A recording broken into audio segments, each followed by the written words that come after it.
E o Arthur, já estamos na nossa hora, vai fazer o preparo da tarde de hoje.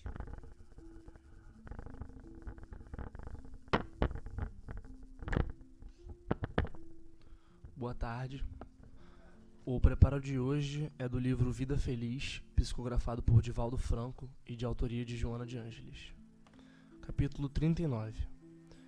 Não te esqueças das pessoas que transitam em situações mais humildes e difíceis do que a tua. Faze-te amigo delas. É fácil desejar compartilhar das alegrias, dos momentos de triunfo, das situações invejáveis que os outros experimentam. O ideal é ser companheiro de todos. A situação financeira, o poder, a saúde e a juventude são transitórios. Converte o teu amor na mais valiosa conquista da tua vida, repartindo-o com todos os indivíduos. Assim, interessante a gente, depois de uma mensagem sobre doação, um pedido de doação, sempre toca um pouco a gente, né? A nossa sociedade, de uma forma geral, uma das nossas grandes mazelas é que a gente é muito utilitarista com os outros, com as pessoas ao nosso redor. E o espírita adora se ver de fora disso, porque está aqui, está assistindo a palestra. Mas, assim, quantas vezes a gente não vê situações, assim, a pessoa entra em contato com a Iraci, com algum instrutor da casa, com o Luiz Mário, com a Séries, com alguém, e a pessoa pensa assim, não, eu vou ficar perto deles, vou ficar andando junto, porque vai que respinga um pouco de espiritualidade em mim, para ver se eu também vou crescendo junto com eles. Isso não deixa de ser um utilitarismo nosso com relação às pessoas. A Joana diz que a primeira maturidade que a gente tem que desenvolver, e que muitas vezes a gente não desenvolve, porque a nossa maturidade mental não acompanha a nossa maturidade física, é a maturidade afetiva. E ela diz que quando você passa a desenvolver isso, você deixa de ser uma pessoa receptiva para se tornar uma pessoa, ela até usa o termo ablativo, uma pessoa que doa, uma pessoa que fala, uma pessoa que faz pelo outro. E que esse é o primeiro passo para qualquer tipo de maturidade que você venha a ter depois. Autoconhecimento, caridade, compaixão. O primeiro momento é justamente essa abnegação com relação ao resultado das coisas, com relação ao que eu vou receber em troca disso. Quantas vezes você já doou alguma coisa para alguém esperando não um retorno financeiro, mas um obrigado, um carinho, um agrado, porque afinal você achava que você estava fazendo uma boa ação e, portanto, você deveria ser recompensado por isso. É muito comum na nossa cabeça esse raciocínio.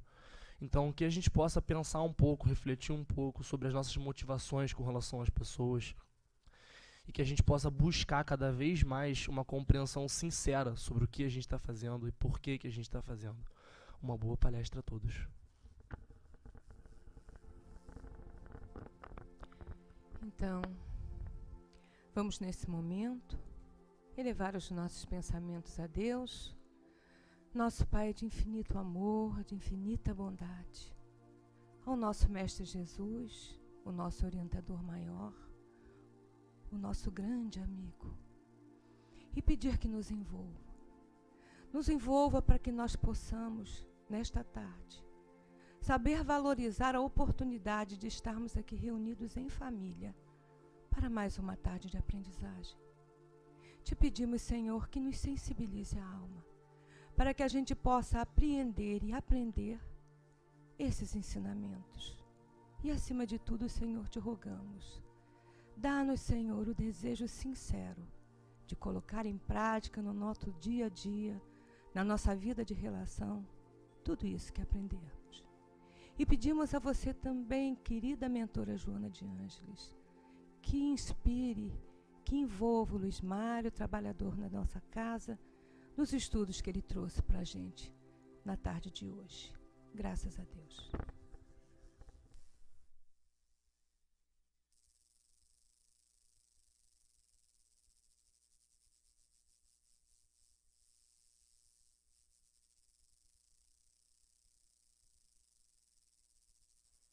Boa tarde. Vocês estavam esperando o Marcelo, né? Tadinhos. Na próxima encarnação, eu vou me chamar Marcelo, né?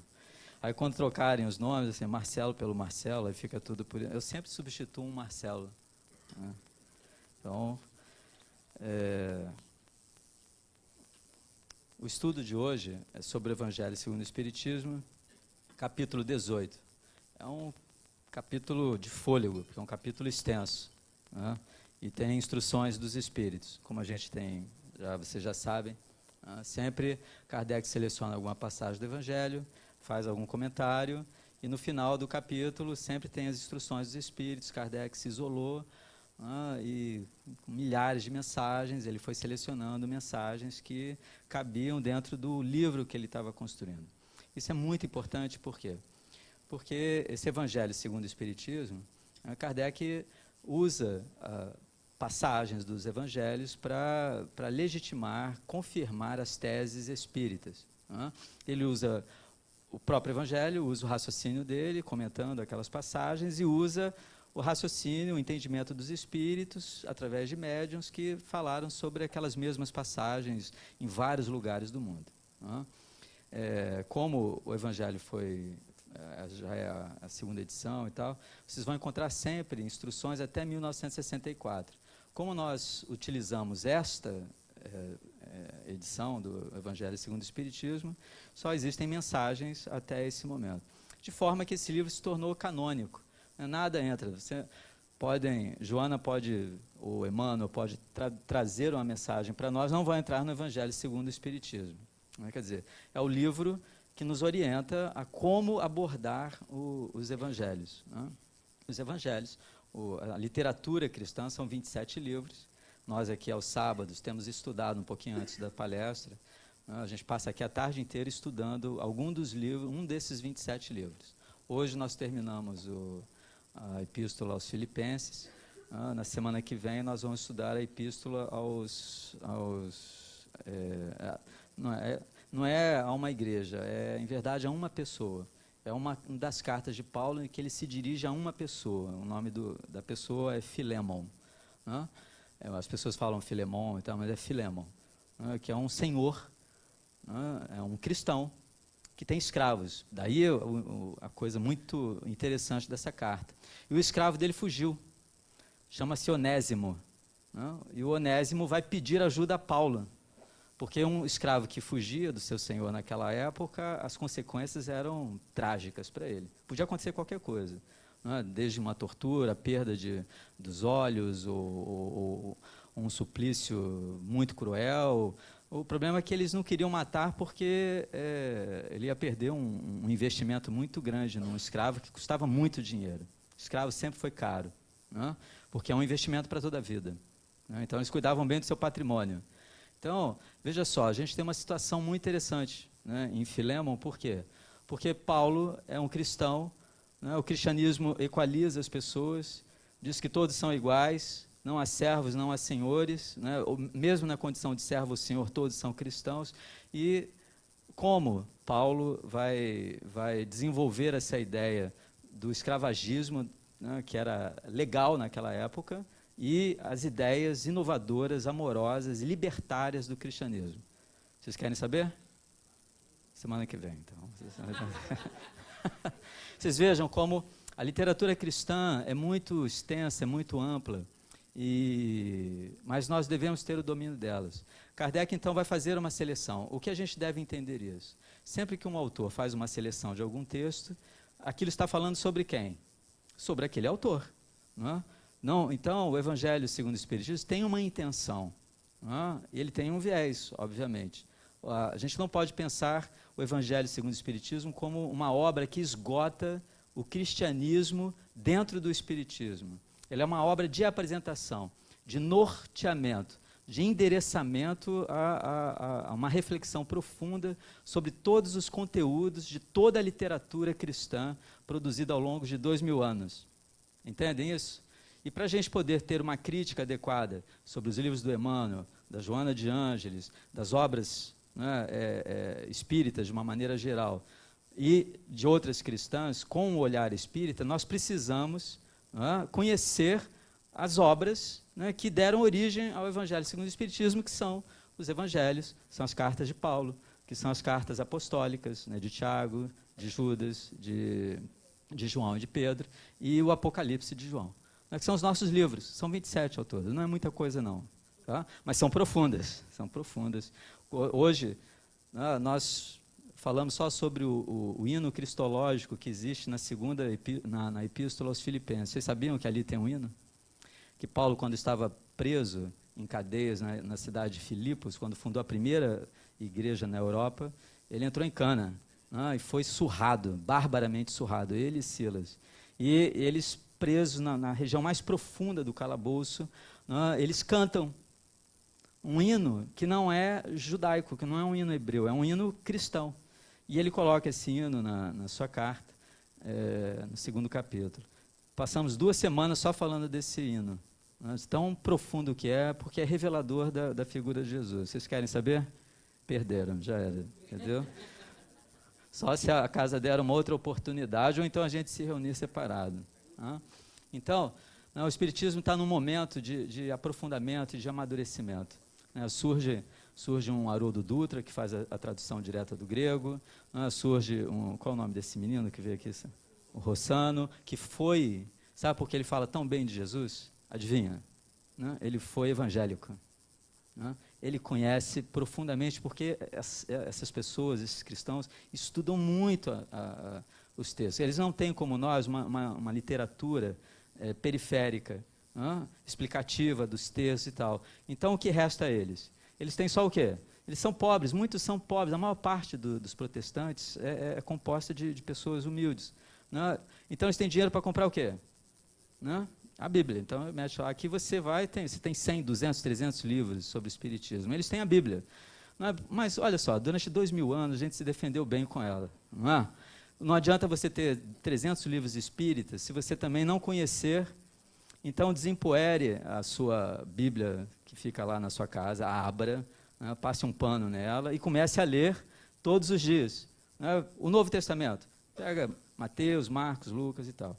E nesse capítulo 18, Kardec vai usar vários textos cristãos. Olha só, é um capítulo longo. Deixa eu ver aqui. Deixa eu ver.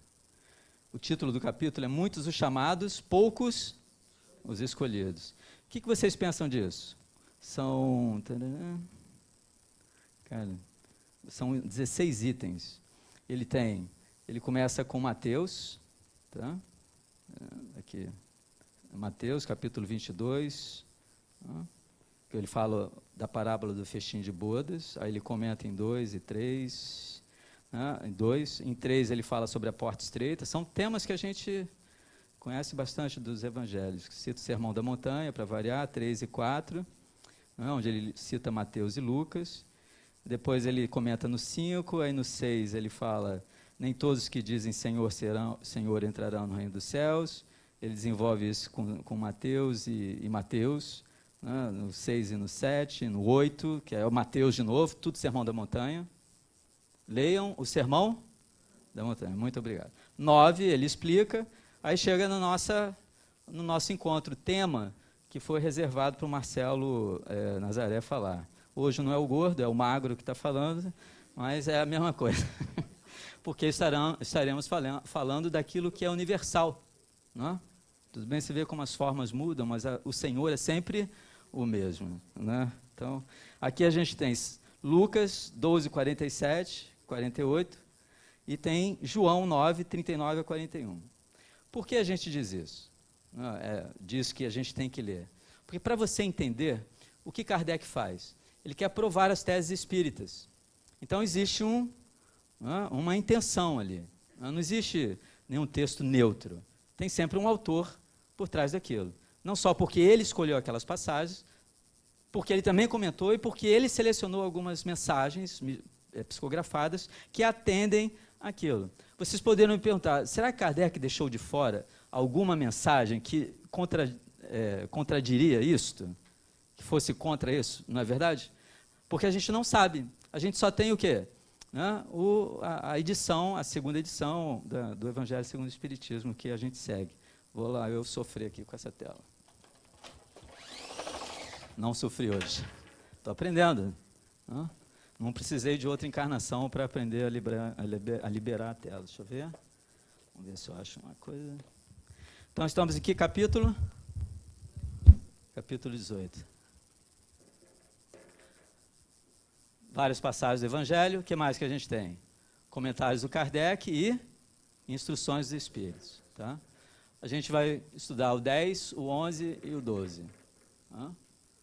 Que ele diz que muito será pedido a quem muito foi dado. Isso é uma questão importante. Tá? Qual o título do capítulo? Tá? Muitos serão chamados, muitos, poucos. Não é uma antítese? Tá? Tem uma tensão, uma dualidade aqui. Muitos são o quê? Chamados. Poucos são o quê? Escolhidos. Qual é a primeira ideia que vem para a gente? De que poucas pessoas têm acesso, muitos são chamados para onde?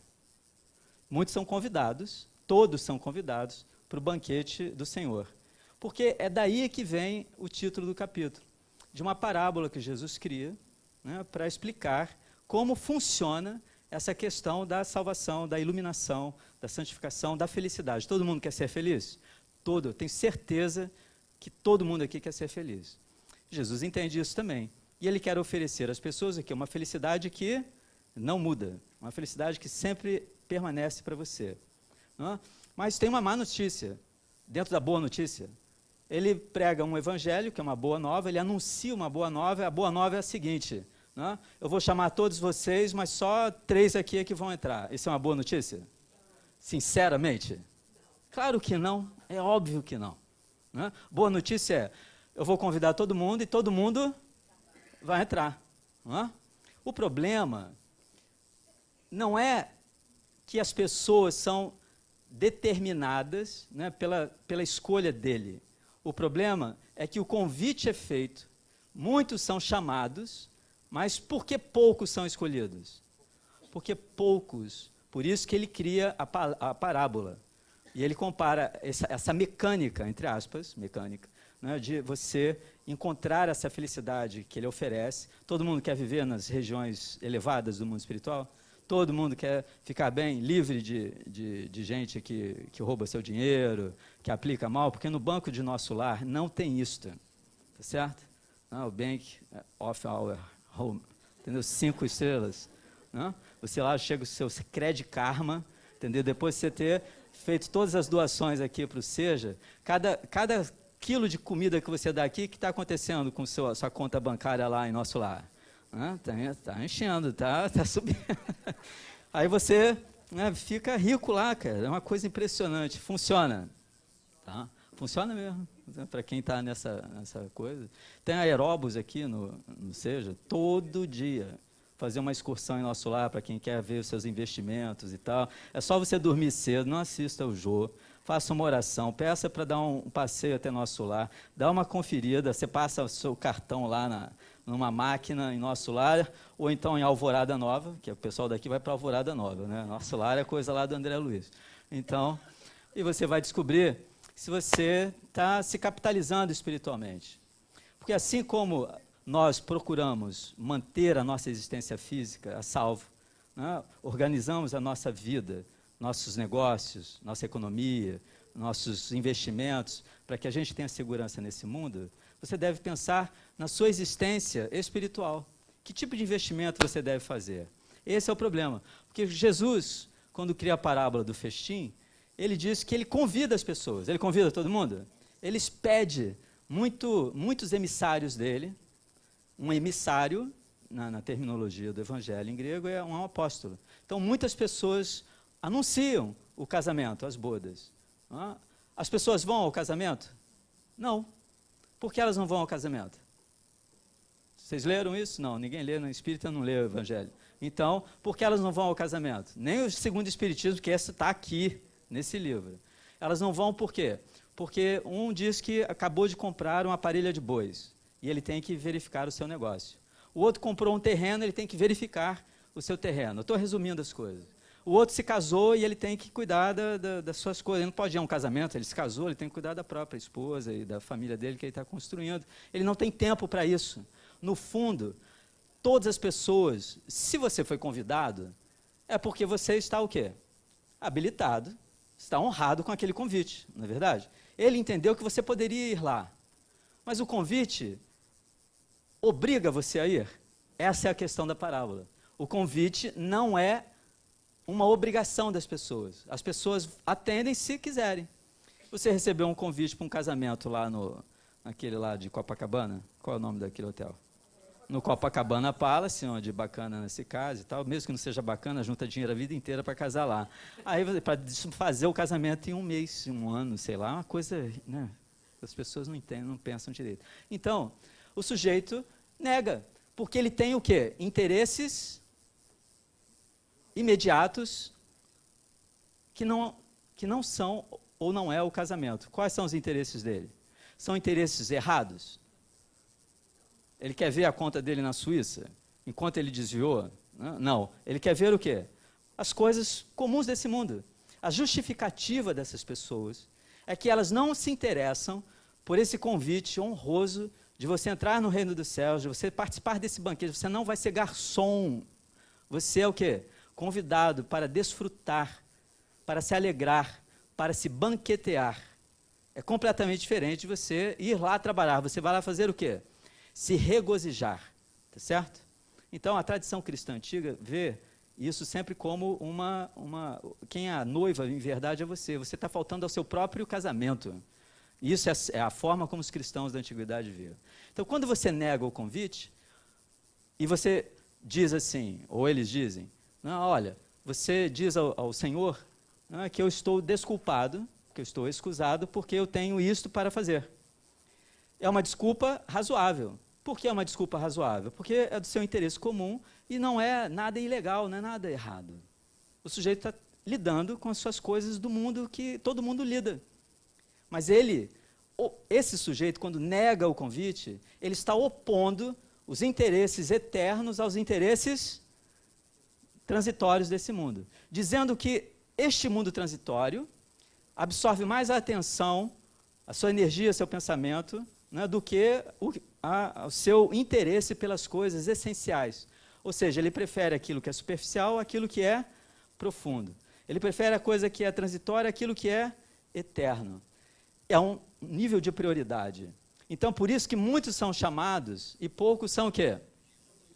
Aí o quê? Quando Jesus continua a palestra, a parábola, as pessoas negam, como ela é descrita em dois evangelistas, um escreve para uma comunidade, outro escreve para outra. Mateus é mais rigoroso, e ele mostra como aquela comunidade é destruída. O Senhor envia seus exércitos e destrói todos os negócios daquelas pessoas. A casa, o campo, o boi. As pessoas acham isso um absurdo. Não, calma. Isso é o quê? É uma instrução espiritual. Porque tudo que você constrói nesse mundo, que você dá importância nesse mundo que é transitório, como se fosse absoluta, torna-se absoluto porque você acha que o seu esforço vai mantê-lo eternamente? Não. Aquilo será o quê? Sempre transitório, será destruído de alguma maneira. E por que o Senhor remove aquilo da vida das pessoas? Vingança? Não. Porque se você não busca o que é essencial, porque você está distraído com o que é transitório, qual é a solução que o Senhor encontra? Ele tira o transitório de você para você ter o quê? Aquilo que é essencial, o que é eterno. O que é eterno pode ser tirado de você? Então, quando você estiver miserável, ferrado, doente, careca, banguela, não tiver nada, ainda assim você estará lá? Você não terá mais nenhum objeto nesse mundo. O que restará a você? A fazer o quê?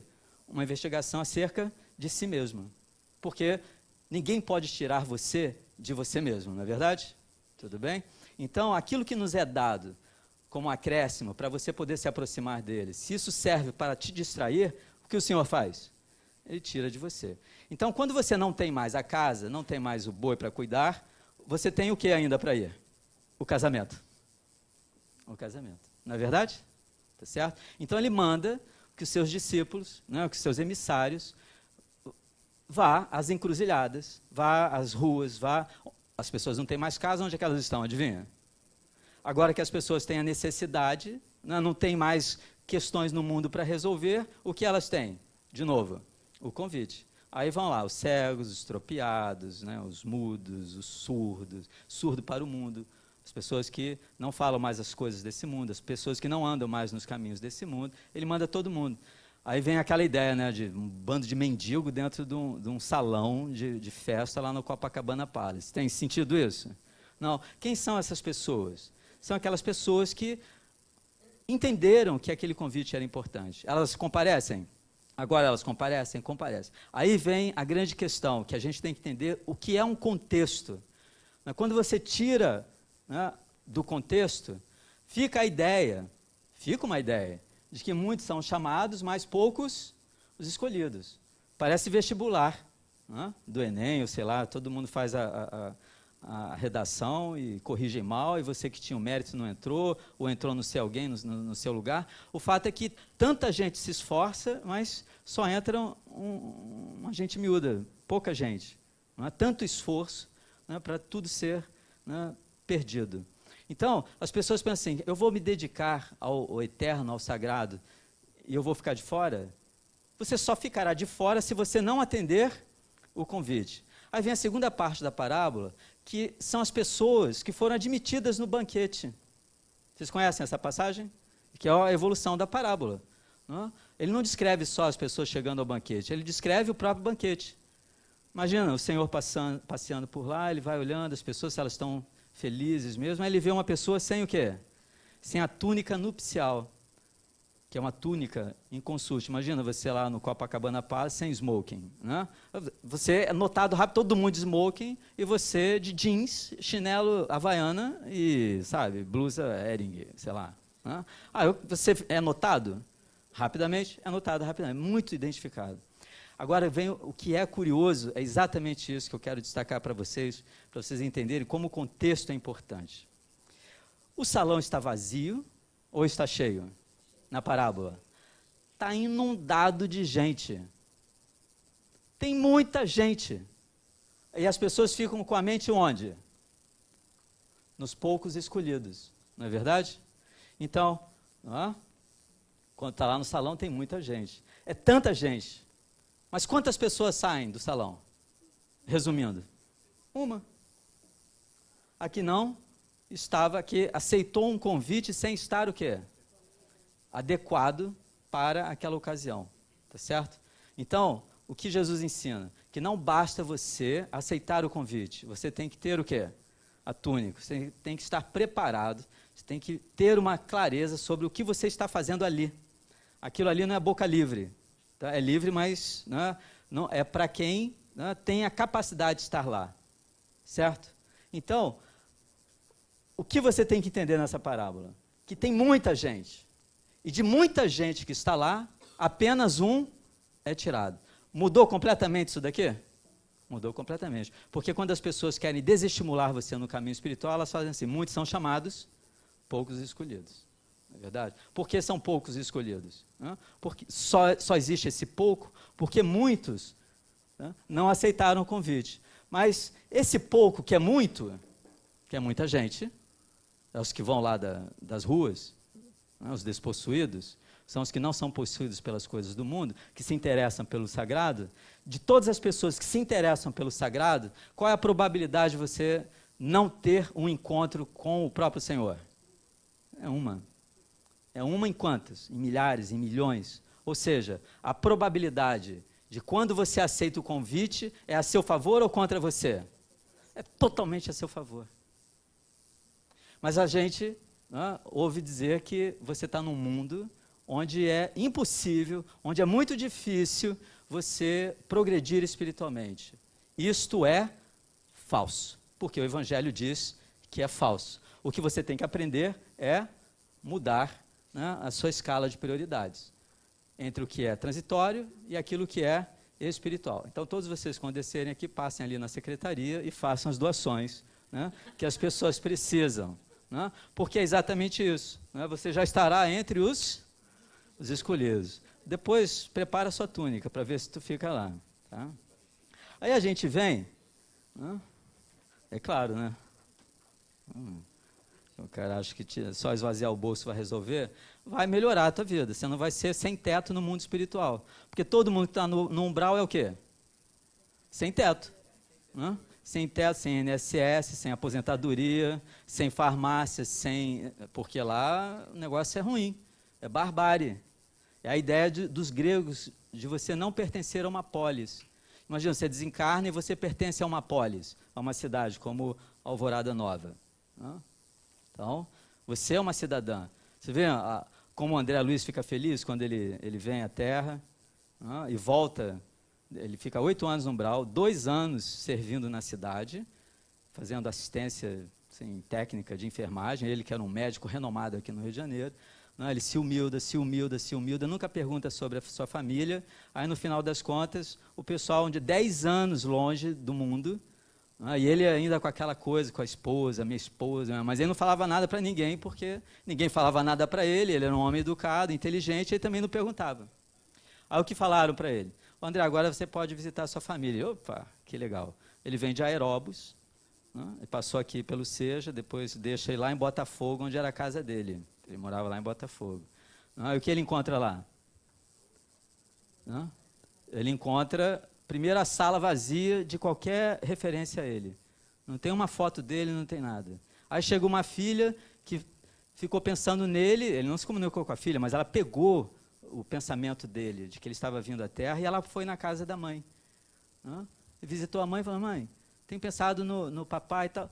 Já disse para você não citar o nome dele aqui, porque fulano de tal, o Ernesto, que é o italianão bonitão, que é o segundo marido dela, não gosta, o cara tinha ciúme do morto, entendeu? O André Luiz nem andava por lá, coitado. 10 anos lá, ela já casada com o cara, mas você veja como os espíritos, eles prepararam o André Luiz, você fala assim, olha, André, vai com calma, se prepara, fica em oração, porque você vai encontrar a sua mulher com um homem maravilhoso. Entendeu? Uma mistura de Brad Pitt com George Clooney, entendeu? Umas amigas médicas minhas me mandaram um negócio desse, assim, isso é o significado de tanto faz. Era o George Clooney com o Brad Pitt lá, tanto faz. Realmente, tanto faz. Não é verdade? É muito legal, né? Então, é isso aí. Ninguém preparou o André Luiz para isso. Aí, coitado do André, ele chega lá, não tem uma foto dele, vê a filha tomando uma bronca da mãe porque citou o nome dele, mas os espíritos deixaram que André voltasse no momento em que aquele homem estava o quê? Fragilizado, obsidiado, estava doente, em cima de uma cama. Imagina se o André Luiz chega lá e encontra a mulher transando com... Era a falência. Mas ele viu, ele médico, acostumado a socorrer doentes, vê um homem doente, obsidiado. Aí o André Luiz, ele senta, ele fica assim... Ele primeiro senta, ele assim, cara, é um impacto. Mas ele entende que ele é um escolhido. Que ele foi escolhido. E que ele podia fazer diferente. Que aquela visão que ele tinha de exclusividade daquela pessoa, esta é a minha mulher, é minha. Se é minha, não é de mais ninguém, não é verdade? Eu só compartilharia se eu quisesse, mas eu não quero compartilhar. Então, todos aqueles sonhos, ideias que ele tinha sobre casamento, amor, fidelidade, exclusividade, que acontecem naquele instante, são pulverizados. Imagina você desencarnado, voltando lá, aí você encontra... Ontem uma paciente minha que disse que amava muito o marido, muito marido e tal, sente falta dela até hoje, mas teve uns 200 namorados depois do casamento. Aí eu fiquei imaginando o marido dela do outro lado. Não é verdade? Mas ela ama o marido, entendeu? Mas ela está solteira agora, porque até que a morte os separe. O André Luiz não tinha essa ideia, porque ele não se sentia morto. Ele achava que ela era dele. André Luiz, quando volta para nosso lar, como ele atende aquele indivíduo, socorre aquele homem e o ama, cuidando dele, não é o que a parábola do bom samaritano faz? Ele se aproxima, ele não se afasta. Ele entende o que está acontecendo, e vai lá, pede ajuda, Dona Laura aparece, ela invoca elementais, cuida dos pulmões do cara, afasta as entidades malfazejas que estão com ele, o cara começa a se recuperar, a esposa, ele vê a felicidade da esposa, da mulher, vendo o Ernesto bem, recuperando a saúde. E ele se sente bem com isso. Naquele momento, o André Luiz superou a ideia de que ela era dele. E que ele passa a vê-la de uma outra maneira. O amor dele foi embora? Não. A maneira dele ver é que se modificou. Certo? Então, ele é capaz de amar independente das circunstâncias. Algumas pessoas devem estar chocadas aqui. Cara, mas o meu marido é meu, entendeu? É meu, não vai continuar meu, morto, reencarnado, eu vou atrás dele de qualquer jeito, entendeu? Essas coisas existem, tá? Mas essas pessoas estão o quê? Estão fora. Escolheram outras coisas. André Luiz escolhe, né, uma vivência transcendental. Por isso, quando ele volta para nosso lar, ele não é mais um abrigado em nosso lar. Ele é o quê? Um cidadão de nosso lar. Ele que veio por meios mecânicos, através de um bólido, que muita gente acha que é disco voador, ele volta para nosso lar o quê? Volitando. Livre dos pesos, né, que eram criados na mente dele, que o atavam, né, às coisas desse mundo de uma forma exclusivista, egocentrada. Então, por isso que ele dá um salto de qualidade. Né? A natureza dá saltos. Pulga dá salto, né? Aquele canguru dá salto, elétron dá salto. Quando disserem para vocês que a natureza não dá saltos, a natureza dá saltos. Até ser humano, você vai na Olimpíada, você vai ver quanta gente saltando, entendeu? O espírito salta também. Ele salta da ignorância para o conhecimento, da escuridão para a luz. Né? Então, né, vocês vejam que Jesus cria uma contradição, né, um paradoxo aqui. Muitos chamados, poucos escolhidos, mas os poucos escolhidos, em verdade, são o quê? Muitos. E de todos aqueles que aceitam o convite, é raro, muito raro, que uma alma se perca. E quando se perde, o que o Senhor faz? Não? O Senhor sempre procura, porque Ele disse que Ele veio para salvar a todos. Todas as ovelhas serão salvas. Ninguém se perderá. Quando a gente pensa nisso, você, cara, tudo bem, eu não vou fazer bobagem, mas eu sei que se acontecer alguma coisa, quem vem atrás de mim? Quem não vai me deixar desamparado? Quando todos me abandonarem, Ele estará na minha vida. Então, o Kardec, o que nos interessa aqui, eu tenho 5 minutos? Tá. Eu falei do capítulo como um todo, porque esse é o título do capítulo. Qual é o tema específico? Muito se pedirá àquele que muito recebeu. Isso está em Lucas, onde ele termina uma parábola de Jesus. Fora do contexto, eu posso dizer para você assim, entendeu? Você agora sabe a vontade do Senhor, porque é isso que está escrito aqui, está escrito no Evangelho. Aquele que sabe a vontade do Senhor e não a faz, ele receberá o quê? Muitos açoites. Aquele que não sabe a vontade do Senhor e se equivoca, receberá poucos açoites. Mas de onde vem isso? Porque as pessoas vão falar para você, muito se pedirá a quem muito for dado. Aí, o conhecimento, as benesses da divindade para você, se tornam o que para você? Uma preocupação. Ao invés do dinheiro te libertar, o seu tesouro te libertar para você ter uma vida tranquila, imagina, se você já tem 20 milhões na sua conta bancária, você precisa trabalhar como todas as pessoas trabalham? Você não tem mais tempo para vir, ou seja, você não tem tempo para meditar? E com conforto. Porque se você perder tudo, você ainda tem o quê? Eu sempre penso assim, cara, se eu ficar na miséria, eu ainda tenho o aterro do Flamengo para sentar debaixo de uma árvore e fazer o quê? Meditar. Fico lá em oração, quando eu não tenho mais nada para fazer, o que eu vou fazer? Eu vou pensar em Deus, eu vou meditar, vou fazer alguma coisa. Ninguém me dá uma oportunidade de dar um emprego, não deixa eu lavar um chão, porque eu estou fedorento, sujo, horroroso, vão achar que eu sou criminoso. O que eu faço? Fico debaixo da árvore e confio na providência divina e oro e me entrego. E alguma coisa vai acontecer, porque ninguém fica o quê? Desamparado. Então a ideia que a gente tem é de que se eu tiver muito conhecimento, eu terei consequentemente o quê? Que é a ideia que se passa na parábola, que ele cria, do servo invigilante. Quem é o servo invigilante? O Senhor saiu para um banquete, olha só. Ele foi para um banquete e deixou seus servos em casa. O que a sua empregada tem que fazer?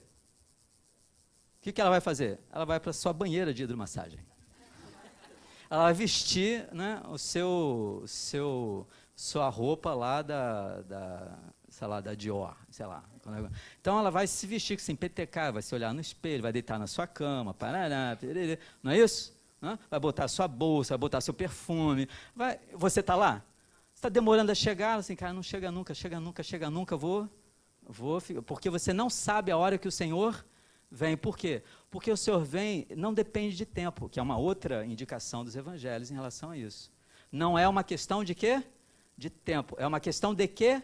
De você estar pronto, ser vigilante, Gregorium, você estar vigilante. Você não sabe a hora. Então, o que você faz? Fica pronto. Não é verdade? Você não sabe a hora. Imagina, você tem uma prova para fazer que vai definir o seu destino econômico e profissional. Mas só que os examinadores dizem assim, olha, você vai ser avisado da prova para não haver furo, vazamento, em cima da hora. Quando for a hora da prova, o que você tem que fazer? Você tem que estar pronto. É a parábola das virgens, né, das 10 virgens, não sei se vocês conhecem. Então, olha só, o sujeito não sabe a hora que o Senhor vem. O que ele faz? Ele fica vigilante. Não importa que seja na segunda ou na terceira vigília, ele vai dizer. Quando o Senhor chegar, ele vai te pegar como? Vigilante. E o que o Senhor vai fazer quando ele chegar e você estiver pronto? Você abrir as portas para servi-lo. É fantástica a parábola, porque o Senhor, ele vai cingir o seu próprio quadril, os seus rins, como eles dizem ali, e vai servir o servo. Olha que coisa fantástica. Vocês conheciam essa parte da passagem? Não, né? O Senhor, é por isso que Jesus diz, eu vim para servir, não para ser servido. A única coisa que ele quer da gente é o quê? Vigilância. Você está pronto para servi-lo. E o que ele faz? Ele te serve. Mas quando ele cria essa situação, ele vai falar, né, de uma outra coisa, e Pedro vai perguntar para ele, mas, Senhor, como fica essa situação e se o servo não estiver vigilante? Essa parábola foi falada para nós só ou para os fariseus também, que estava cheio de fariseu ouvindo Jesus, querendo em cima dele. Jesus está falando sobre aquelas pessoas que acham que entendem o que é vida espiritual. E o que ele vai dizer para ele? Aí ele vai responder para Pedro, ele continua com a parábola. Ele vai dizer exatamente isso, que um servo, vendo que o Senhor demora a chegar, o que ele faz? Ele começa a beber, a comer, a bater nos outros servos. Ele dá uma variação na parábola, onde o sujeito está lá, o Senhor não chega, parece que ele nunca chegará. Se o Senhor nunca chega, eu me aproprio do poder dele e uso o poder dele para quê? O poder de ver, de falar, de agir, o meu domínio sobre o outro, onde eu exploro o outro e magoo o outro, firo o outro para o meu bem-estar. Porque é o meu sentimento de eu. Essa pessoa sabe o que ela tinha que fazer? O que ela tinha que fazer? Porque Pedro perguntou, essa parábola é para nós ou só para eles, os fariseus? Jesus então diz essa parábola. Ele inclui quem? Os discípulos e todos aqueles que se tornarão cristãos, de que você conhece a vontade do Senhor. Se você conhece a vontade do Senhor e não cumpre, você lembra que a gente falou de livre-arbítrio aqui? Quanto maior o seu entendimento e a sua clareza, maior a sua responsabilidade. Não cheguem à conclusão estapafúrdia de que é melhor você ficar na ignorância, porque o que não sabe a vontade do Senhor também apanha, não é verdade? Então tu vai apanhar. Então não adianta. O grande lance é você conhecer a vontade do Senhor e cumpri-la. Como você conhece a vontade do Senhor? Você está pronto para servi-lo. Qual é a vontade dele? Deus não é amor? Então qual é a vontade dele? Que você viva uma vida de amor. Amor é doação. Que você esteja aberto a todos os seres. Então, obviamente, que muito se pedirá àquele que muito foi dado. Se te foi dado conhecimento, o que se pedirá a você? Uma ação dentro do conhecimento. Que a verdade liberta. Se você é livre, a liberdade, te coloca dentro de um estado de amor, onde você oferece ao outro. Então é nesse sentido. Não é porque você será punido, será cobrado por conhecer as coisas, aí você fica com medo de se envolver mais, porque será maior a sua responsabilidade. Quanto maior a sua liberdade, seu conhecimento, maior a sua liberdade, e, portanto, o Senhor poderá contar mais com você, porque você é vigilante. Então, Ele dará a você todos os seus bens, é isso que Jesus disse. Porque se você se mantiver dentro da vontade dEle, é porque não existe a sua vontade. Quem é a vontade que te orienta? Não é você que tem a vontade de seguir a vontade de Deus. É que não existe em você o quê? A sua vontade, um ego querendo alguma coisa. Existe apenas o quê expresso ali? A vontade de Deus. Quando Ele te encontra assim, Ele dá todos os bens dEle para você cuidar. Dá todas as almas para Ele, para você amparar em nome dEle. Muita paz para vocês.